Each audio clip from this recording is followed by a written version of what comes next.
Bikes. You can spend a lot or a little and still have a lot of fun. In today's video, the purpose is to spend no money at all on a bike, spend as little as possible on upgrades, and see just how much fun we can have out on a trail. And whenever I say free bike, I literally mean just that. I recently posted on my neighborhood Facebook page asking, does anybody have any bikes they're looking to get rid of at the next bulk pickup? Fortunately, I had a handful of people reach out and say, hey, come pick this up. So I hopped in the truck and grabbed this beauty. What I'm doing here is using a multi-purpose cleaner to go ahead and soak all of this caked on and dried dirt on the bike. This is going to help whenever I go to wipe this thing off and even hose it to help lift that dirt off the paint surface and release it instead of just scratching and rubbing it into the paint. Now that most of that dried dirt is off, we're going to go ahead and soap this down and wash it just like we would a car. Soap, water, rinse bucket, that whole process.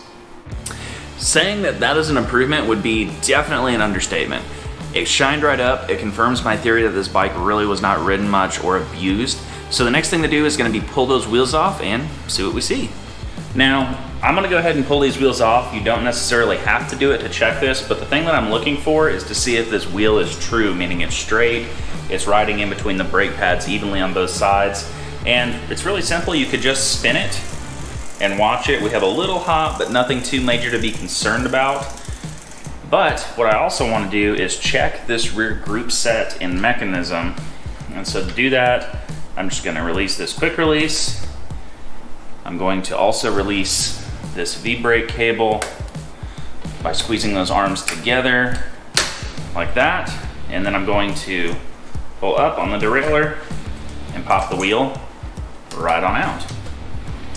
So now that I've got the wheel out, I can actually take a look, check to see if there's any damaged or missing teeth as far as these gears go. Make sure that everything looks clean. I am going to go ahead and remove this little plastic disc. I just don't enjoy them being on there because they get gross, faded, and look nasty.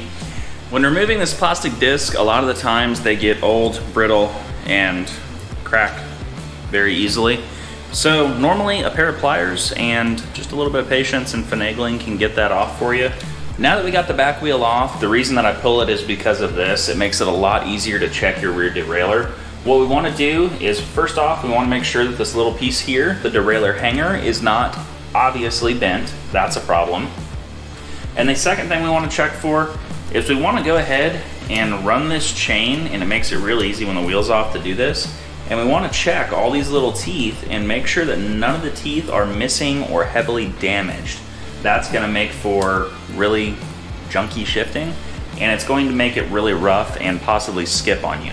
Kickstands and mountain biking. It is a saga as old as time. It is never a good combination, so for that reason we're going to go ahead and remove this. Now, one plus here is the fact that this kickstand being on the bike and not being chewed up, damaged, tells me that the person who owned this before didn't really use it aggressively or ride off-road very much, because they would have identified this problem pretty quickly. We're gonna go ahead and take this back wheel, slide it in here, and all you gotta do is manipulate that chain to where you're going to catch it on the cassette, like so, and clear the brake pad, and it should go right down until we can catch it in the dropout. With this front wheel out, I can better demonstrate exactly what I'm looking for whenever I look to see if a rim is going to be true or bent. So what you're looking for is going to be any hops in that wheel, and normally you can actually kind of feel it. The wheel will kind of pull or do this motion. But if I'm watching that rim as it spins and I'm not seeing any significant hop, we're probably good. The last thing to do is go ahead and make sure that everything is shifting properly.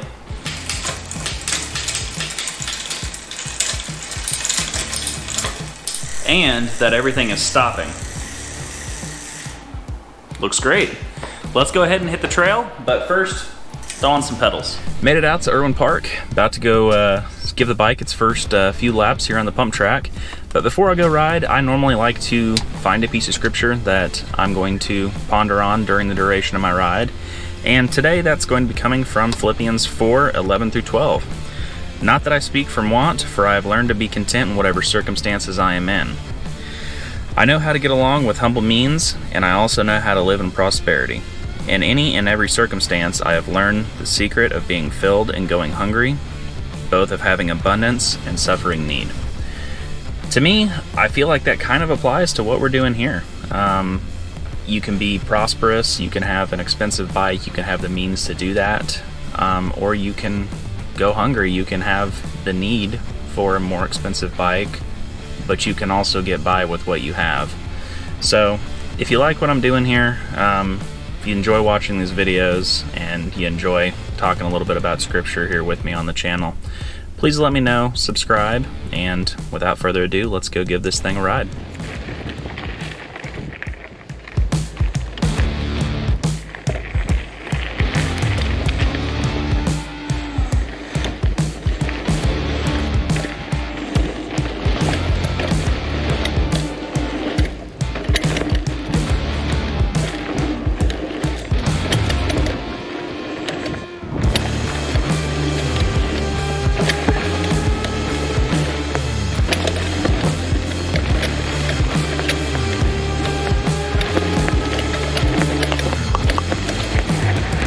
Doing a little sit-down pump lap here, and I've got to say, I don't know if it's just specifically the underbiking here or if it's the fact that it's just so simple, but I'm having the most fun that I think I've ever had out here, even more so than my super built out enduro bike, and this bike was free.